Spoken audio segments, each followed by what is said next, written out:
Welcome to my channel. Hi குட்டீஸ், என்ன பண்ணுறீங்க? எல்லோரும் எப்படி இருக்கீங்க? என் வீடியோஸ்லாம் பார்க்குறீங்களா?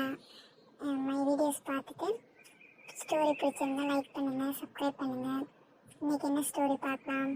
ஸ்டோரிக்குள்ளே போகலாமா? வாங்க போகலாம். கெட்டிக்கார சேவல். ஒரு நாள் காலையில் ஒரு மரத்தின் மீது சேவல் உட்கார்ந்திருந்தது. காலை நேரம் ரம்மியமாக இருந்தபடியால் உற்சாகமாய் சேவல் கூவியது. பல தடவை கூவியது. இதை கேட்ட நரி அங்கே வந்தது. நரிக்கு சரியான பசி இருந்தது. அந்த சேவலை பிடித்து சாப்பிட ஆசைப்பட்டது. ஆனால் சேவல் மரத்தின் மீது இருந்தபடியால் அதை பிடிக்க முடியவில்லை.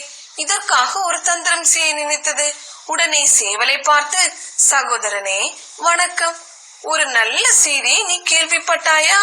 பறவைகளுக்கும் மிருகங்களுக்கும் ஒரு சமாதான ஒப்பந்தம் ஏற்பட்டு விட்டது. இனி ஒருவருக்கொருவர் சண்டை போட்டுக் கொள்ளக்கூடாது. அன்பாய் நடந்து கொள்ள வேண்டும். சகோதர மனப்பான்மையை வளர்க்க வேண்டும். நீ கொஞ்சம் கீழே வாயேன், இந்த நல்ல செய்தியை பற்றி பேசுவோம் என்றது. நரியின் தந்திர பேச்சை சேவல் புரிந்து கொண்டது. அதை வெளியே காட்டவில்லை. தூரத்தில் எதையோ பார்ப்பதை போல் தலையை தூக்கி பார்த்தது.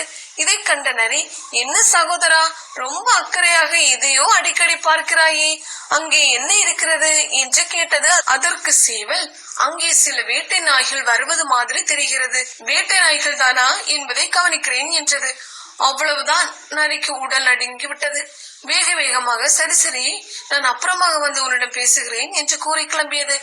சேவல், அருமை சகோதரா, போகாதே, நான் இதோ கீழே வருகிறேன். நாய்களை கண்டு ஏன் பயப்படுகிறாய்? இப்பொழுதுதானே நீ சொன்னாய் எல்லோரும் இடையே சமாதான ஒப்பந்தம் ஏற்பட்டிருக்கிறது என்று. நரி, அந்த ஒப்பந்தத்தை பற்றி அநேக பேர் கேள்விப்பட்டிருக்க மாட்டார்கள்.